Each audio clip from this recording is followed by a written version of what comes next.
Estimado público asistente, nos complacemos en anunciar la segunda llamada. Segunda. Hola, hola. Muy buenos días, tardes, noches, madrugadas, quien quiera que sea que se encuentre al otro lado escuchando. En la noche del 2 de julio, mientras estaba en la sala de espera en donde se reúne el público en los minutos previos a la función, se me acercó uno de mis queridos gatos locos. Si bien es cierto, hace años que estamos agregados en Facebook porque él es un indudable amante del arte y la cultura, y al parecer ha estado presente en muchas de mis presentaciones, quizá en todas, no lo sé, desde mis inicios allá por 2014 en Shakespeare M, una adaptación de Macbeth hecha por el maestro Abraham Oceransky. Nunca habíamos tenido la oportunidad, o al menos yo no recuerdo que lo hubiéramos tenido, de saludarnos e intercambiar palabras. Muy amablemente me preguntó si podíamos tomarnos una foto juntos, algo totalmente nuevo para mí. Después reaccioné al ver la foto y creo que debí quitarme el cubrebocas unos segundos, pero en el momento no reaccioné del todo, me ganaron los nervios. Tras tomarnos la foto, me felicitó y agradeció por la labor que hago con este hermoso, sensual y exquisito podcast. Y finalmente me pidió que por favor le leyera un cuento de su autor mexicano contemporáneo favorito. Será un gusto escucharlo narrado por ti, me dijo. Es así que este cuento llegó a mis manos y es así que este cuento llega este día hasta este rincón de la lectura. Bien, demos paso a este cuento que, como ya es costumbre, dedico a mi madre por leerme cuando era niño, a mi padre por regalarme aquella radiocasetera, al niño que fui por combatir el aburrimiento con tanta creatividad, al hombre que soy por tomar este sueño entre las manos y trabajar por tornarlo realidad. De manera especial a Christopher Alarcón y al autor de este genial cuento, y por último, no por ello menos importante, a ti, quien quiera que seas y desde donde sea que me estés escuchando. Ha llegado la hora de correr el telón y de que empiece la función. Estimado público asistente, Damián Sastre presenta Hombre con Minotauro en el pecho, de Enrique Serna. Esta es tercera llamada. Tercera. Comenzamos.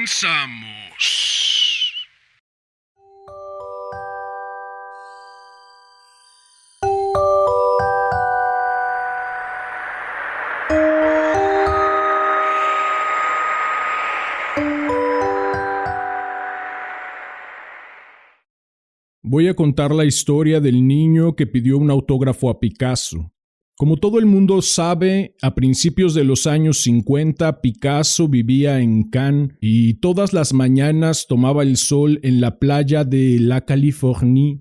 Su pasatiempo favorito era jugar con los niños que hacían castillos de arena. Un turista, notando cuánto disfrutaba la compañía infantil, envió a su hijo a pedirle un autógrafo. Tras oír la petición del niño, Picasso miró con desprecio al hombre que lo usaba como intermediario. Si algo detestaba de la fama, era que la gente comprara su firma y no sus cuadros. Fingiéndose cautivado por la gracia del niño, solicitó al padre que le permitiera llevarlo a su estudio para obsequiarle un dibujo. El turista dio su consentimiento de 1000 amores y media hora después vio regresar a su hijo con un minotauro tatuado en el pecho. Picasso le había concedido la firma que tanto anhelaba, pero impresa en la piel del niño para impedirle comerciar con ella. Esta es, mutatis mutandis, la anécdota que narran los biógrafos del pintor malagueño. Todos festejan el incidente creyendo que Picasso dio una lección a los mercaderes del arte. Debí refutarlos hace mucho tiempo, pero no me convenía divulgar la verdad. Ahora no puedo seguir callando. Sé que manejan información de segunda mano, sé que mienten, lo sé porque yo era el niño del tatuaje y mi vida es una prueba irrefutable de que la rapiña comercial triunfó sobre Picasso. Para comenzar, quiero dejar claro que mi padre no era turista, ni tomó vacaciones mientras yo vivía a su lado. Tanto él como mi madre nacieron en Cannes, donde trabajaban cuidando la residencia de la señora Reeves, una millonaria cincuentona, obesa y, por supuesto, norteamericana, que pasaba los veranos en la Costa Azul y el resto del año repartía su ocio, un ocio tan grande que no cabía en una sola ciudad. Entre Florencia, París, Valparaíso y Nueva York. Éramos una familia católica practicante, a la que Dios daba un hijo cada año y como nuestros ingresos, indiferentes al precepto bíblico, ni crecían ni se multiplicaban, sufríamos una miseria que, andando el tiempo, llegó a lindar con la desnutrición. Mi padre había visto en el periódico la foto de Picasso y creyó que podría ganar dinero con el autógrafo. La broma del pintor no lo desanimó. Cuando la señora Reeves llegó a la casa, me ordenó que le mostrara el pecho. Ella era coleccionista de arte y, al ver el minotauro, quedó estupefacta. En un sorpresivo arrebato de ternura, me tomó entre sus brazos, triturando mis costillas con toda la fuerza de sus 200 kilos y, sin pedir la autorización de mis padres, organizó una cena de gala para exhibirme entre sus amistades. Yo era uno de esos niños antisociales que niegan el saludo a los adultos. Refunfuñaba cuando las amigas de mi madre me hacían arrumacos en la calle y procuraba estar cubierto de lodo para no tener que soportar sus besos. Decidí boicotear mi debut en sociedad. A regañadientes, toleré que me vistieran con un estúpido traje de marinerito y me untaran el pelo con goma, como el día de mi primera comunión, pero no consentí que me aprisionaran los pies en los ridículos zapatos de charol que la señora Reeves subvencionó, junto con el resto de mi atuendo, para enmarcar decorosamente su joya pictórica. Parapetado bajo la cama, oía los regaños de mi madre y los intentos de soborno de la señora Reeves, que me ofrecía una bolsa de caramelos a cambio de bajar a la sala donde un selecto grupo de bon vivants esperaba con impaciencia mi aparición. Así habría permanecido toda la noche, huraño y rebelde, si mi padre, al oír el escándalo, no hubiese venido a sacarme a patadas del escondite. Si Dios y el infierno existen, le deseo la peor de las torturas.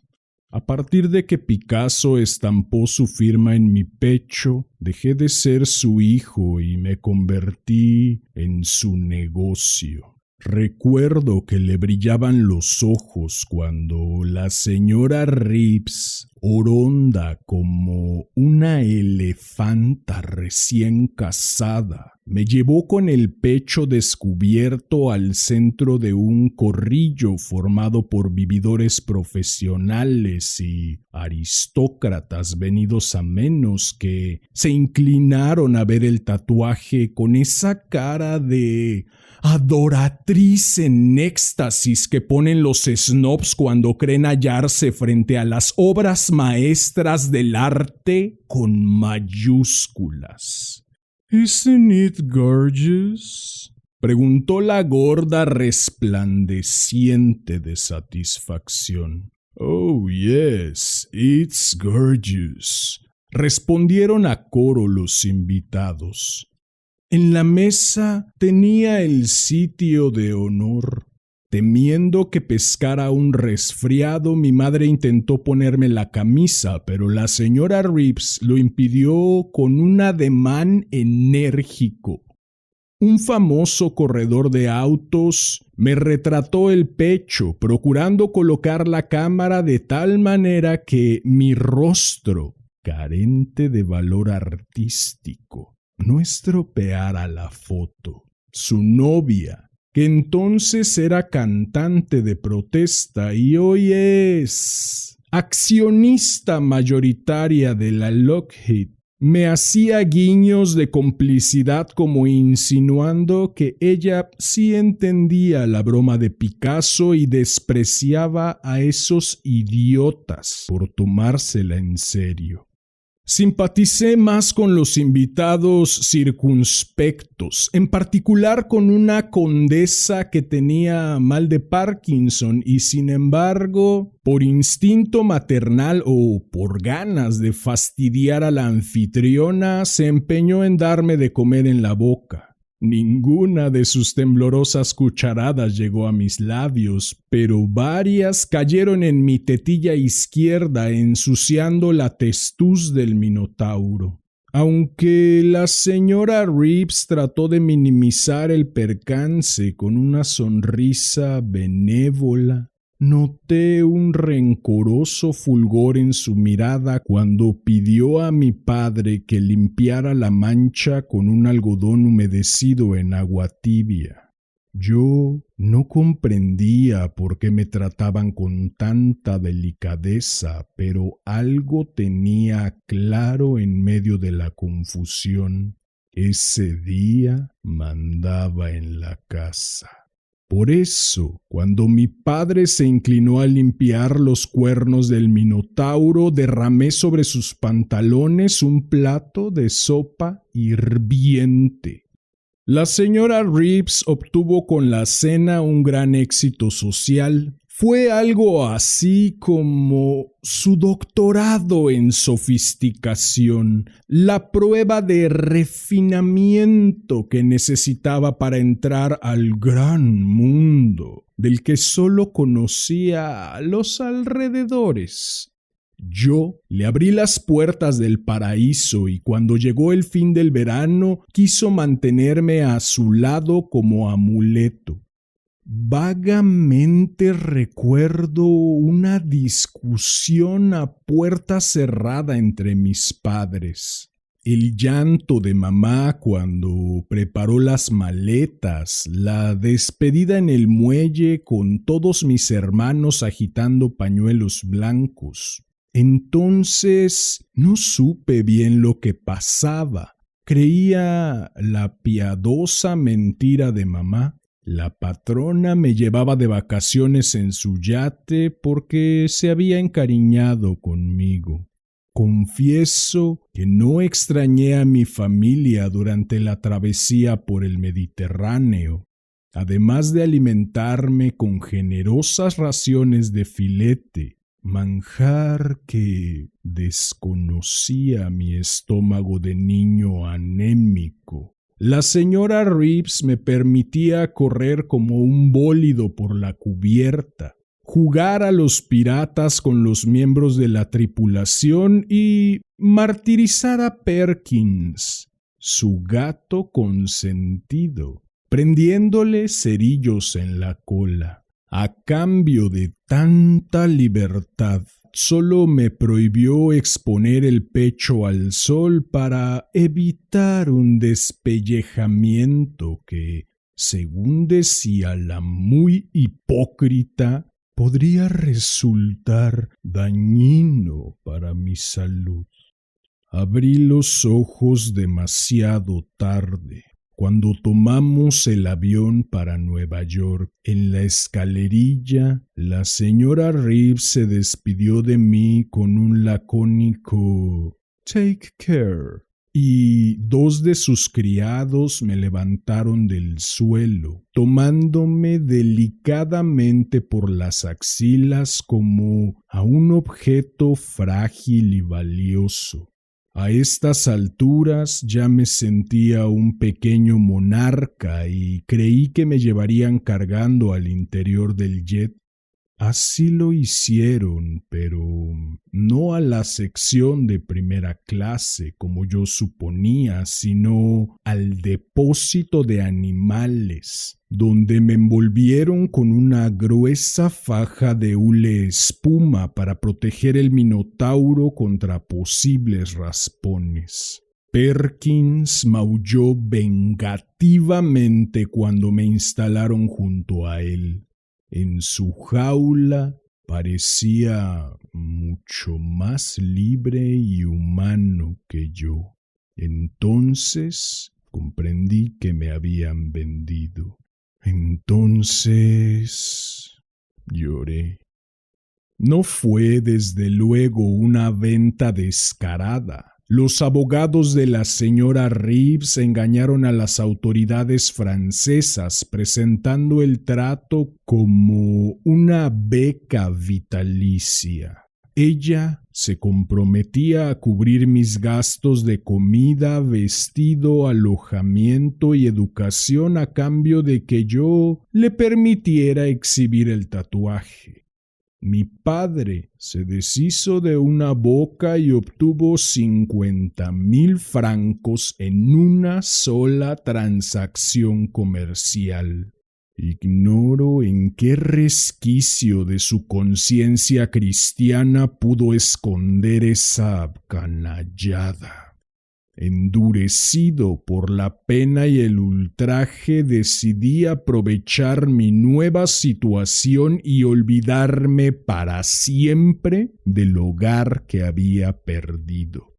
Era un esclavo, sí, pero un esclavo envuelto en sábanas de seda. Con la señora Reeves me acostumbré a la comodidad y a la holganza. Desde que llegué a su piso en Park Avenue me hizo una lista de privilegios y obligaciones. Quería ser una madre para mí. Tendría maestros particulares de inglés, piano, equitación y esgrima, los mejores juguetes, la ropa más cara. Solo me rogaba que delante de las visitas imitara la quietud de los muebles. Me asignó un lugar destacado en la sala, entre una litografía de Goya y una versión en miniatura del Mercurio de Rodin. Mi trabajo, si se le puede llamar así, consistía en permanecer inmóvil mientras los invitados contemplaban el minotauro. Pronto llegué a odiar la palabra gorgeous. Los amigos de la señora Reeves no atinaban a decir otra cosa cuando veían el tatuaje. Pero aún más insoportable resultaban los conocedores que después de la obligada exclamación expelían su lectura personal de la obra. El minotauro es un símbolo de virilidad, Picasso ha plasmado en el pecho del niño sus ansias de rejuvenecer, utilizando el tatuaje como un hilo de Ariadna que le permite salir de su laberinto interior hacia el paraje solar de la carne y el deseo. Digan lo que digan. El tema de Picasso fue siempre la figura humana. Es natural que su interés por el hombre lo haya conducido a prescindir del lienzo y a pintar directamente sobre la piel del hombre para fundir el sujeto y el objeto de su expresión plástica. Los comentarios de aquellos imbéciles me hicieron odiar a Picasso y con él a una parte de mi persona. En aquel tiempo no podía entender de qué hablaban, pero ya comenzaba a sentirme ninguneado, invisible, disminuido por el tatuaje que merecía más atención y más respeto que yo. Algunos invitados no se molestaban en verme la cara. Fijaban la vista en el Minotauro como si yo fuera un marco de carne y hueso. De no haber sido porque la señora Reeves, cuando no interpretaba el papel de anfitriona culta, se mostraba tierna y cariñosa conmigo, creo que me habría suicidado antes de cambiar los dientes de leche. La ingenuidad me salvó. Ignoraba que las obras de arte necesitan mantenimiento, con sus desplantes maternales, con su comedia de abnegación y calor humano. La señora Reeves no hacía otra cosa que proteger su inversión. Así como preservaba de la humedad sus óleos de Munch y Tamayo, me trataba con amor para conservar una vida que, le gustara o no, formaba parte del cuadro. Tenía 16 años cuando mis hormonas declararon la guerra al arte contemporáneo. Una mancha de vellos negros cubrió primero las piernas del Minotauro. Subió desde mi ombligo hacia donde comenzaba la cabeza de toro y acabó sepultando el dibujo bajo una densa maraña capilar. La señora Reeves no había previsto que su propiedad se convertiría en un hombre de pelo en pecho.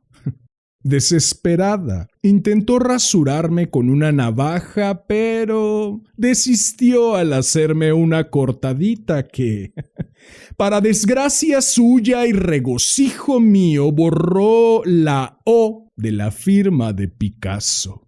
Después de abofetearme como si yo tuviera la culpa de lo que hacían mis glándulas, aplacó sus nervios con una fuerte dosis de tranquilizantes. Vinieron en su auxilio varios expertos en conservación de pintura. Para ellos el problema no era técnico, sino estético. Lo de menos era depilarme con cera, pero tenían derecho a interrumpir la evolución de una obra concebida para transformarse a través del tiempo. ¿Habría utilizado Picasso la piel humana si no hubiese querido que los pelos ocultaran el tatuaje cuando yo creciera? Un poeta que se jactaba de su amistad con el pintor dirimió la cuestión. A su juicio, los pelos cumplían la misma función que los boletos del metro y las cajetillas de cerillos en los cuadros de la época del cubismo sintético, pintados en colaboración con Braque. Eliminarlos sería un crimen de lesa cultura, una bestialidad tan horrible como rasurar a la Mona Lisa bigotona de Marcel Duchamp. Temiendo que la señalaran como enemiga de la vanguardia, la señora Reeves aceptó dejar el Minotauro cubierto de vello. Creí que había llegado el momento de mi liberación. ¿A quién le interesaría un Picasso invisible? No había considerado que la canalla de las artes plásticas, cuanto menos disfruta una obra, más la enaltece y mitifica. Si el Minotauro desnudo había causado sensación, tapizado de pelos alcanzó un éxito espectacular. Ensoberbecida, la señora Reeves se comparaba con la señora de Guermantes. Daba 3 cócteles a la semana y aún así tenía en lista de espera a cientos de socialités que se disputaban el privilegio de no ver el tatuaje. Ahora los Gorgeous eran demenciales, eufóricos y algunos invitados que no se conformaban con elogiar lo inexistente me acariciaban la pelambre del pecho, arguyendo que la intención de Picasso había sido crear un objeto para el tacto. De las caricias masculinas me defendía con patadas y empujones, pero mis rabietas entusiasmaban a los agredidos en vez de aplacarlos, y había quienes exigían, con permiso de la señora Reeves, que les pegara de nuevo y con más fuerza. Cuando el muchacho golpea, exclamó un día un crítico del New Yorker sangrando por nariz y boca. La protesta implícita del Minotauro se vuelve sobre el espectador, haciéndole sentir en carne propia la experiencia estética. Aquella época difícil en la que no sabía si refrenar o desatar mi agresividad terminó providencialmente cuando la señora Reeves sufrió un ataque de embolia que la llevó al otro mundo. Permítanme hacer un alto en la narración para escupir sobre su recuerdo. Aún después de muerta, siguió burlándose de mí. No esperaba gran cosa de su testamento, apenas una renta modesta por todos mis años de servicio, pero jamás imaginé que me incluiría entre sus bienes. Y encima se dio aires de filántropa. Fui donado al museo de su pueblo natal, New Blackwood, North Carolina, con el deseo de que mis coetanos conozcan las obras más relevantes del arte moderno, según dejó escrito en una carta para las autoridades del ayuntamiento. Esa traición acabó con mi paciencia. Estaba claro que nunca me otorgarían la libertad si yo no la conquistaba con mi propio esfuerzo. El notario de la señora Reeves retrasó deliberadamente los trámites de la donación para lucir ante sus amigos la pieza que tenía bajo custodia. Era un sujeto vulgar y despreciable. No solo hirió mi dignidad humana depilándome con rudeza, pues con él no valían sofisticaciones. También lastimó mi orgullo artístico. Después de haber alternado con obras de mérito en la sala de la señora Reeves, no pude soportar la compañía de sus baratijas clasemedieras. Yo, un Picasso, junto a una reproducción de la Última Cena de Salvador Dalí. Escapé de su casa con la sensibilidad maltrecha. Vagabundeando por las calles de Manhattan llegué a Greenwich Village, donde hice amistad con un carterista puertorriqueño, Franklin Ramírez, quien se ofreció a enseñarme su oficio a cambio de que le sirviera como ayudante. Trabajábamos en los vagones del metro en las horas de mayor congestionamiento. Yo dejaba caer unas monedas y Franklin deslizaba sus ágiles dedos en los bolsillos de los inocentes que me ayudaban a recogerlas. Con él pasé los días más felices de mi vida. Por fin alguien me trataba como ser humano. Era libre, tenía un compañero de aventuras. Me ganaba la vida haciendo algo más divertido que posar como un muñeco de lujo. Lo más admirable de Franklin era su apabullante sinceridad en materia de pintura. El Minotauro no le gustaba. Decía que la cabeza de toro estaba mal dibujada, que aquello era un monigote deforme, y como ejemplo de calidad artística me ponía su propio tatuaje. Una rubia pierniabierta que le había pintado en la espalda un artesano de San Quintín. Franklin me daba el 20% de los botines y pagaba mis gastos de alimentación y vivienda. A su modo era más generoso que la señora Reeves, pero no dejaba de ser un rufián. Fingió creer que yo era un huérfano recién salido del reformatorio. Inventé ese cuento inverosímil para no despertar su codicia. Mientras investigaba cuál era mi verdadera identidad. Pobre Frank, no lo culpo. Cuando los periódicos anunciaron la recompensa a quien diera noticias de mi paradero, creyó que haría el primer negocio limpio de su vida. La policía llegó de madrugada al hotelucho del West Side donde teníamos nuestra guarida. Al ver que mi socio no estaba en el cuarto, comprendí que me había traicionado. Ya estaba grandecito para llorar. Hice algo más inteligente: denunciarlo por corrupción de menores. Lo detuvieron cuando fue a cobrar la recompensa. Pobre Frank.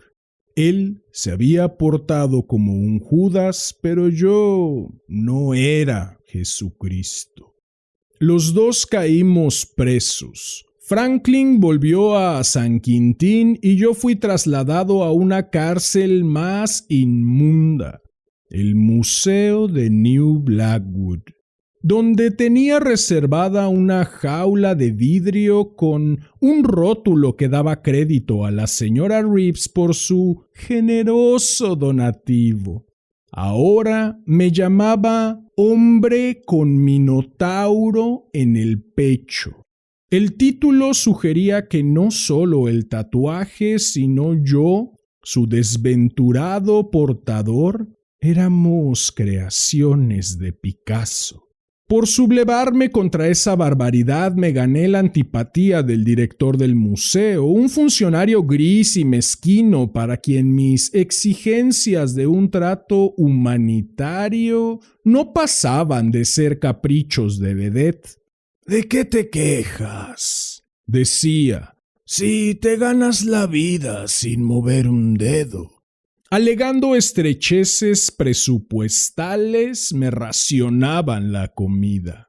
El suyo era un museo democrático. No se podía gastar más en mí que en otras piezas. Democráticamente quería forzarme a permanecer inmóvil durante horas, a sonreír cuando los visitantes me tomaban fotos, a soportar sin estornudos el humillante plumero del anciano que hacía la limpieza. Estando ahí contra mi voluntad, yo no me sentía obligado a colaborar con él. Asumí una actitud rebelde y grosera. Cubría mi vitrina de vaho, hacía huelgas de pecho tapado, enseñaba el miembro a las jovencitas de high school y me burlaba de sus maestros de historia del arte, interrumpiendo sus lecciones con alaridos procaces. No le hagan caso a ese cretino. El Guernica es una porquería. Las señoritas de Aviñón eran unas putas iguales a ustedes. Las quejas por mi conducta llegaron a oídos del alcalde del pueblo, quien sometió mi caso a consulta pública. El director del periódico local opinaba que ninguna obra de arte, por importante que fuera, tenía derecho a insultar a sus espectadores, considerando que si Picasso era ateo, yo bien podía ser el anticristo. El jefe de la iglesia metodista exigió mi expulsión inmediata de New Blackwood. Los liberales se opusieron. Jamás permitirían que un fanático destruyera el tesoro artístico del pueblo. Para dar gustos a tirios y troyanos, el alcalde resolvió que se me mantuviera encadenado y amordazado. Ni las bestias del zoológico recibían un trato semejante. Bien dicen que cuando más amargas son las adversidades, más cerca estamos de la salvación. La noticia de mi captura en Nueva York había puesto sobre aviso a los ladrones de museos. El de New Blackwood estaba mal protegido. Lo asaltaron de noche luego de inutilizar fácilmente a 2 vigilantes lerdos y oxidados por años de inactividad. Cuando los ladrones me iluminaron con sus linternas, no pude contener un grito de alborozo. Comedidamente los ayudé a desconectar la alarma de la vitrina y me puse a sus órdenes. Llévenme a donde quieran, pero sáquenme de aquí. Yo mismo buscaré a mi comprador. No les daré molestias. Mi buena disposición a ser robado no los conmovió. Sentí un golpe en la nuca y un piquete en el brazo. El mundo se desplomó sobre mis párpados. Desperté 48 horas después en un sótano maloliente. Supongo que me pusieron una dosis de somnífero como para dormir camellos. Nunca vi las caras de los asaltantes. Recelosos de que los identificara, me llevaban la comida con máscaras del pato Donald. Acostado en un catre piojoso, escuchaba el goteo de la lluvia, los timbrazos de un teléfono, el zumbido lejano de los tranvías. Más que las incomodidades, me atormentaba ignorar cuál sería mi destino. ¿Pedirían rescate a las autoridades de New Blackwood? ¿Me arrancarían el pellejo para venderlo en el mercado negro? Recobré mi tranquilidad cuando uno de los secuestradores tuvo la gentileza de informarme que estaba en Hamburgo. Mi robo fue un trabajo realizado por encargo del magnate alemán Heinrich Kranz, mejor conocido como el Rey de las Nieves por su escasa participación en el tráfico internacional de cocaína. Kranz ordenó que no me sacaran del sótano hasta el día del cumpleaños de su mujer, a quien deseaba dar una sorpresa. Con los ojos vendados fui conducido a un castillo de la Selva Negra, la residencia campestre de Kranz, donde tuvo lugar la fiesta. En un amplísimo salón, iluminado con la pirotecnia de una discoteca, se congregaba lo más exquisitamente corrupto del jet set europeo. Apenas repuesto del vértigo inicial, contemplé, horrorizado, estampas que más tarde me parecerían familiares. El invitado más serio tenía el pelo pintado de verde.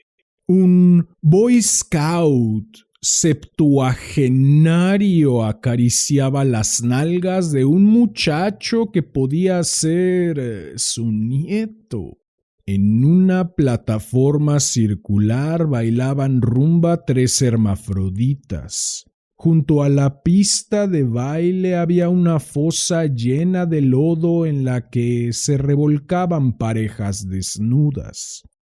Con una copa de champaña que alguien puso en mi mano, recorrí el salón. La cocaína circulaba con generosidad. Un travesti con hábito de monja me besó a mansalva. Las mujeres de verdad, bellísimas casi todas, se mordían los labios cuando pasaba junto a ellas, como invitándome a fornicar enfrente de sus maridos. Su conducta era tan obscena como la decoración del castillo.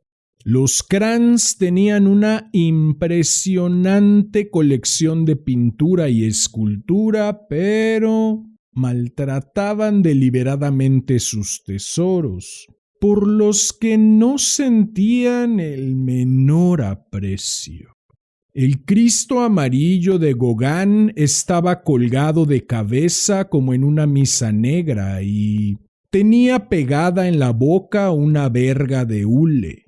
Había unas mujeres en bronce de Henry Moore disfrazadas de putas con bragas transparentes y sostenes de lentejuela.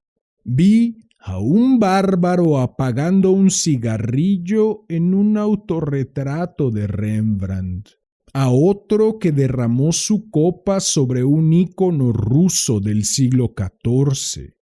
¿Qué uso le darían a mi tatuaje? No quise averiguarlo. Corrí en busca de una salida. Cuando trataba de saltar por la ventana, dispuesto a romperme la columna vertebral si era necesario, me tomó por el cuello un guardaespaldas chino. «La señora está esperándolo», gruñó, amenazándome con un revólver. Tuve que acompañarlo al Salón de Cultura Grecorromana. Estaba decorado como un tugurio de 4ª categoría. Una luz roja, prostibularia, iluminaba estatuas de atletas olímpicos, bustos de Trajano y Marco Aurelio y ánforas etruscas que servían como escupideras. Una rocola tocaba insulsas piezas de música country. Parecía más vieja que las antigüedades milenarias. El chino me ordenó tomar asiento en una mesa de patas disparejas ocupada por una fichera escuálida y ojerosa que llevaba lunares postizos en las mejillas y una camiseta con la leyenda «Fuck me and leave me». Era mi nuevo nueva propietaria, la perversa Yuning. Me saludó a la manera de Calígula, con un artero apretón de testículos. Bienvenido al club de profanadores del arte. No sabes cuánta falta le hacías a mi colección. Tú eres algo distinto. Ya estaba cansándome de las obras inanimadas. Por mucho que las odie, una se cansa de pisotearlas. ¿Por qué odia usted el arte? Pregunté, amedrentado por su tierno saludo. ¡Qué maravilla! Además de guapo, eres ingenuo. La perversa Yuning me miró con una mezcla de compasión y desprecio. ¿Crees que tu deleznable tatuaje merece algún respeto? No, mi cielo, aquí no. Yo me río de Picasso y de la gente que lo admira, empezando por su antigua dueña, que en paz descanse, pobre ballena. Se creía culta y sublime. Yo vengo de vuelta de todo eso. Estamos en la edad de la impostura, cariño. El arte murió desde que nosotros le pusimos precio. Ahora es un pretexto para jugar a la bolsa. Yo muevo un dedo y la tela que valía $100 en la mañana se cotiza en 50,000 por la noche. Si hago esos milagros, ¿no crees que también puedo quitarle valor al arte? A eso me dedico desde hace algunos años. Heinrich podría comprarme todo lo que yo quisiera, pero tengo debilidad por las obras robadas. Es un primer paso para desacralizarlas, para quitarles la aureola de dignidad que tienen en los museos. Después viene lo más divertido, escupirlas, ensuciarlas, barrer el piso con ellas. ¿Y sabes por qué, ricura? Porque al hacerlo me destruyo a mí misma. Porque ya no puedo creer en nada, ni siquiera en mi jueguito de las profanaciones, que vuelve locos a estos idiotas, pero a mí ya no me satisface. Quisiera que alguien me tratara como yo trato a las piezas de mi colección. Para eso te necesito. Castígame, amor. Pégame. Destruye a tu puta. La perversa Yuning lloró sobre mis rodillas como una mujerzuela que al filo de la muerte se arrepintiera de su vida pecadora. Confieso que su discurso me había conmovido. Desde niño venía padeciendo todo lo que Yuning denunciaba. Los comerciantes del arte me habían destrozado la infancia. Picasso dibujó el tatuaje para insultarlos y ellos, en vez de ofenderse, le demostraron a costa de mi felicidad que hasta sus burlas valían oro. Limpié con un pañuelo las lágrimas de Yuning. Pobre mujer, en el fondo era una moralista como todos los grandes libertinos. La estreché tiernamente contra mi pecho para decirle sin palabras que yo la comprendía y la respetaba. Fue un error imperdonable.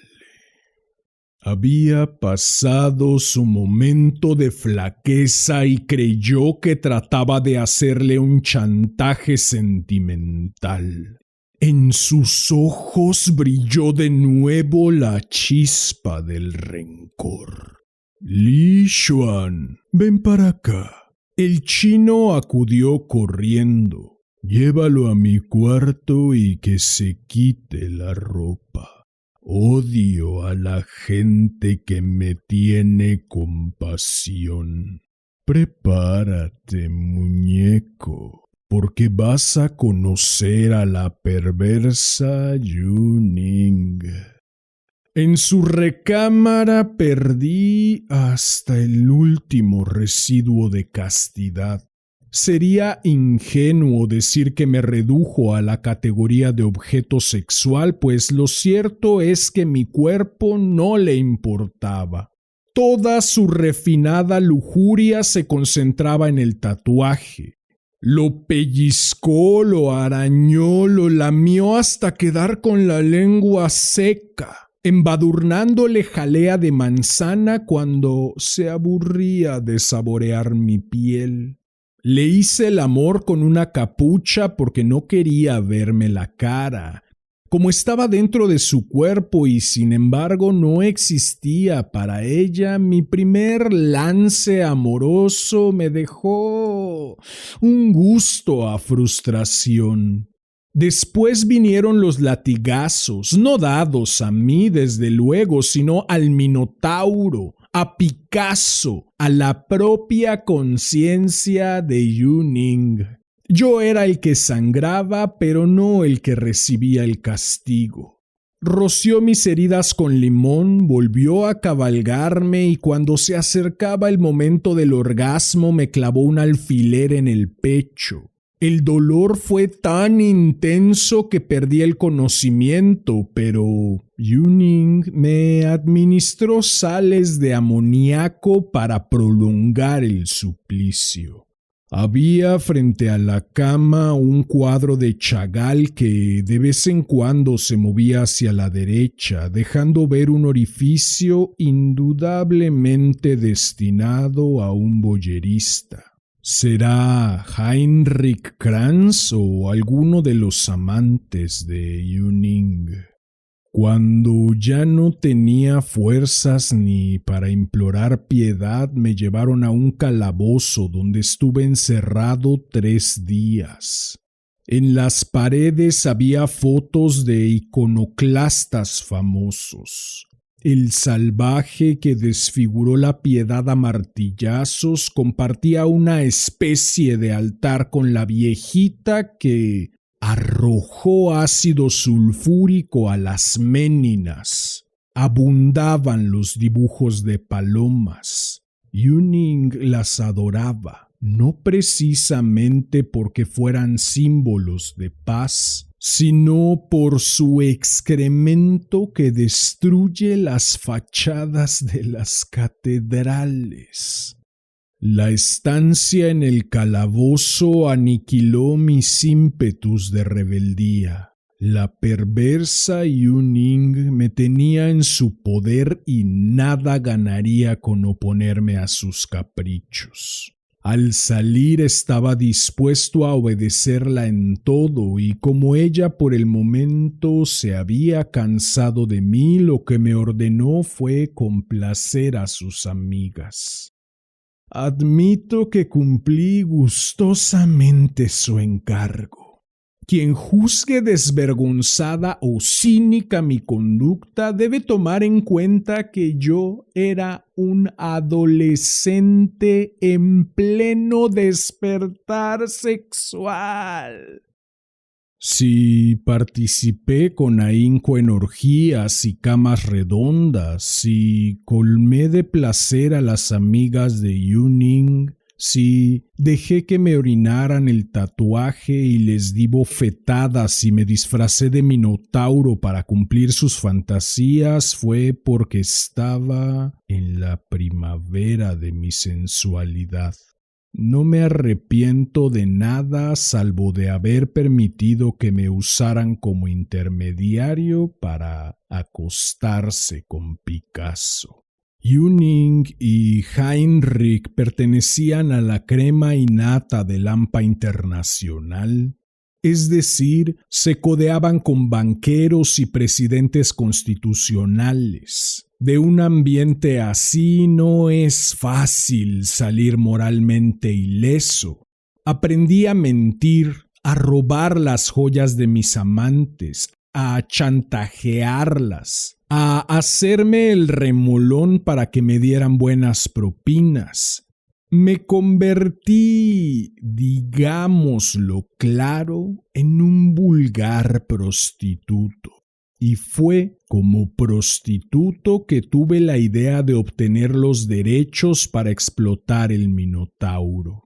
Seguí el ejemplo de los futbolistas profesionales que, cuando no están a gusto en un club, compran su carta para venderse al mejor postor. ¿Por qué debía seguir en el equipo de Yuning si era el dueño natural de un tatuaje tan codiciado?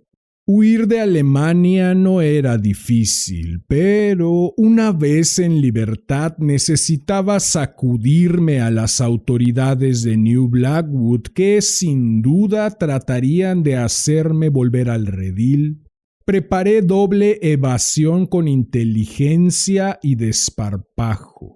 Primero sustraje del castillo de la Selva Negra una Venus de Rubens y la escondí en una cabaña abandonada. Nadie notó su ausencia.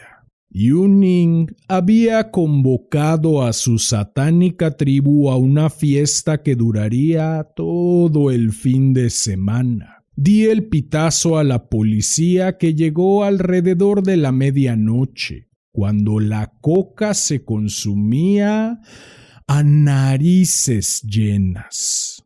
Como aún era menor de edad, fui el primero en salir de la cárcel. Afuera me esperaban 2 detectives. Los había enviado el alcalde de New Blackwood al tener noticia de mi captura. Por teléfono le propuse un trato.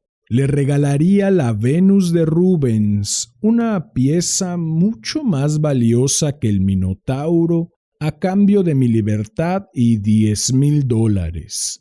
El tacaño se negó a pagar la compensación económica, pero aceptó el intercambio. Tomé el primer avión a París, resuelto a enriquecerme con el tatuaje.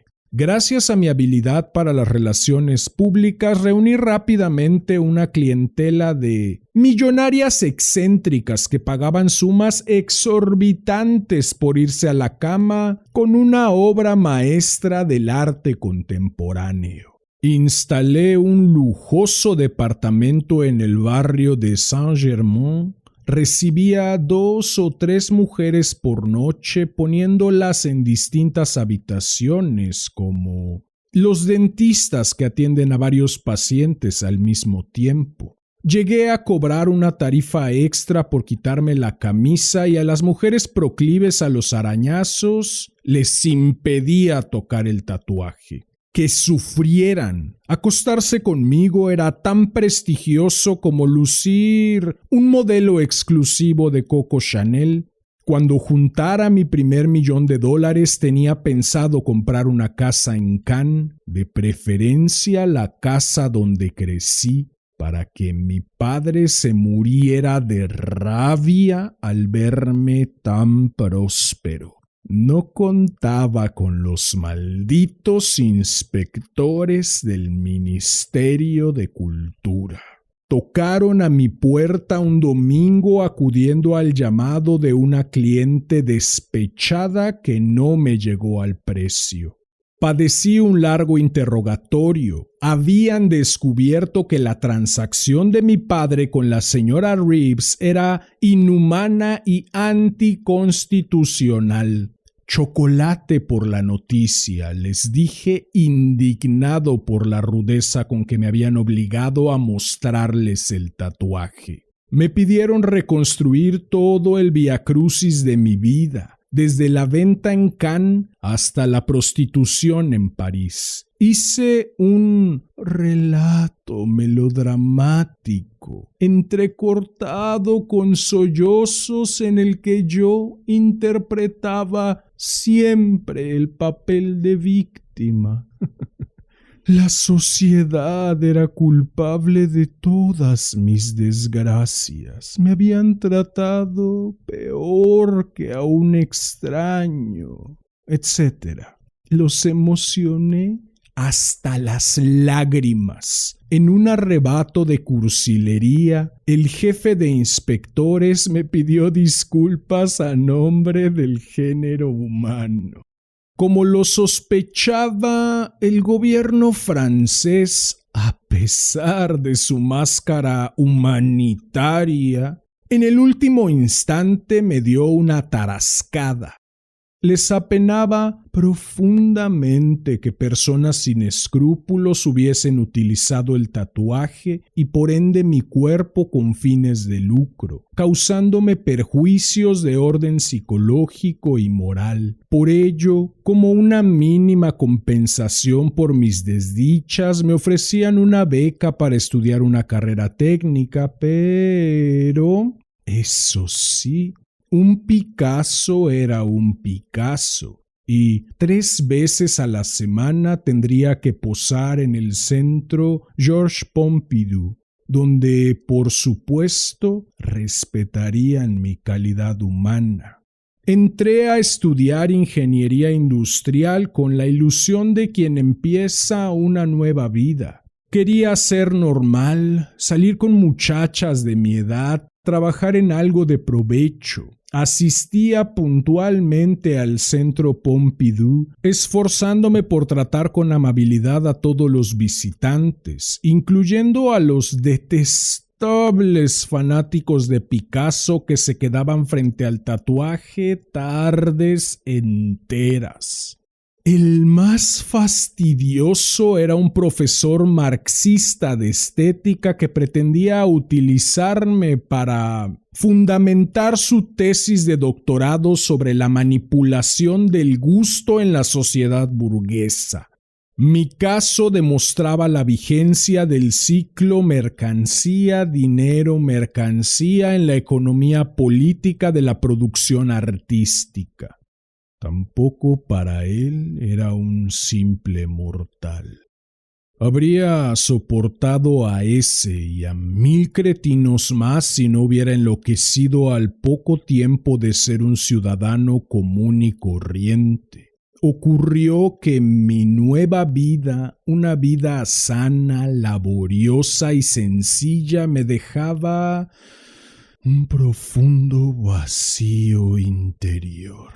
Creyendo que me haría falta una pareja, intenté relacionarme con mis compañeras del Politécnico que nada sabían del tatuaje y descubrí con espanto que no podía corresponder a su cariño. Esperaba de ellas el trato inhumano al que me había acostumbrado en mi larga carrera de objeto artístico.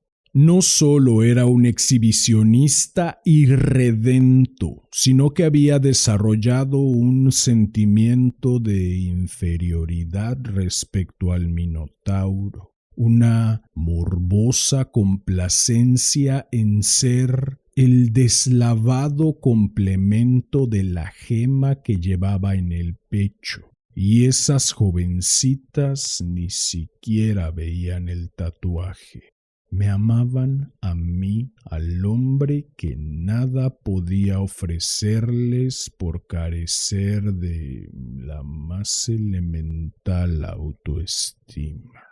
No solo en el amor fracasaba, también en los estudios.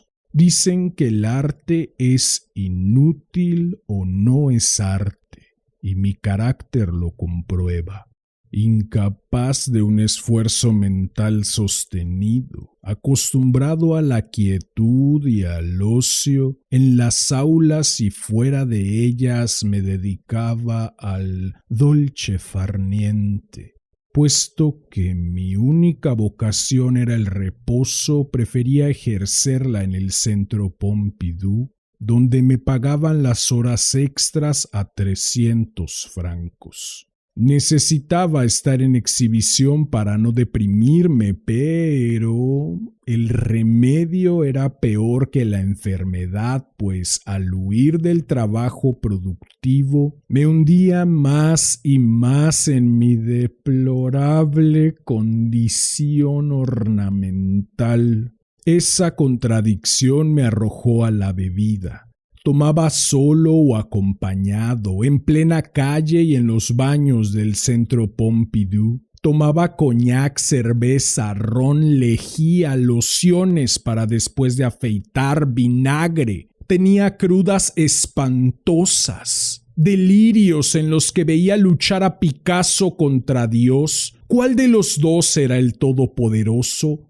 La muerte, comparada con esa lóbrega vida, se antojaba un trámite amable, una solución feliz. Rindiendo tributo al lugar común, estuve a punto de arrojarme al Sena, pero en el último instante preferí los nembutales. Había ingerido 4 cuando tuve una idea luminosa.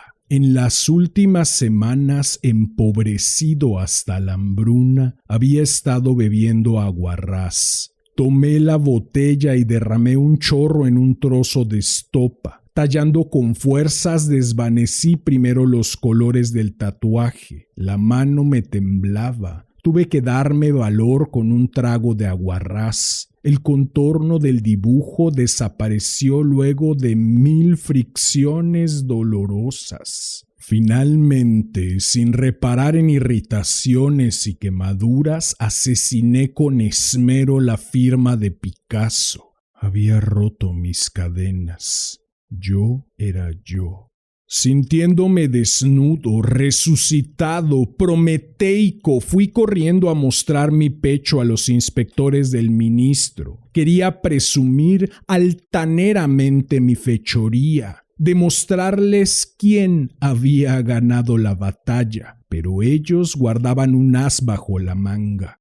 La cláusula 6ª del párrafo 3º de la Ley de Protección del Patrimonio Artístico. La encantadora cláusula dispone una pena de 20 años de cárcel para quien destruya obras de arte que por su reconocido valor sean consideradas bienes nacionales.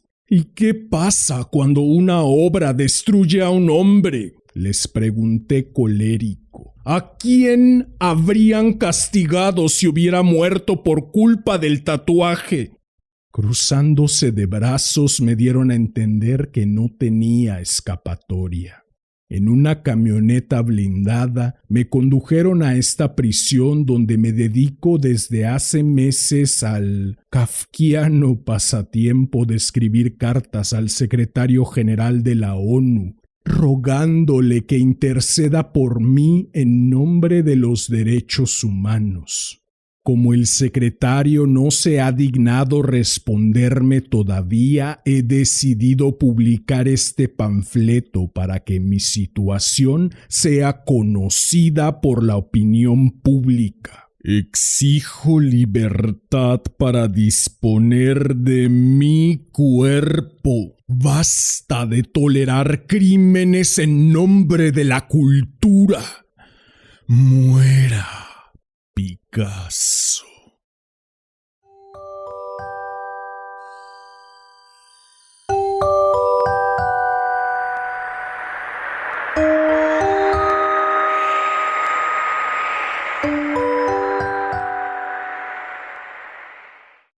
Bien, pues eso fue Hombre con Minotauro en el pecho de Enrique Serna.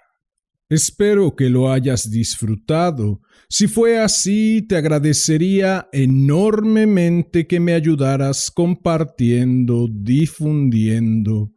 Si deseas estar al tanto del contenido que publico o deseas sugerirme algún cuento para alguna de las dos secciones de este hermoso, sensual y exquisito podcast, puedes buscarme en Facebook como Damián Sastre, en Instagram como @casidiariodeunloco y en YouTube como Casi Diario de un Loco TV, TE_VE.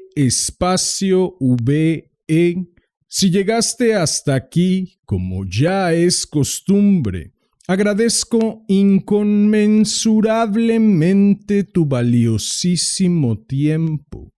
Recibe un enorme abrazo. Ten una excelente vida y hasta la próxima.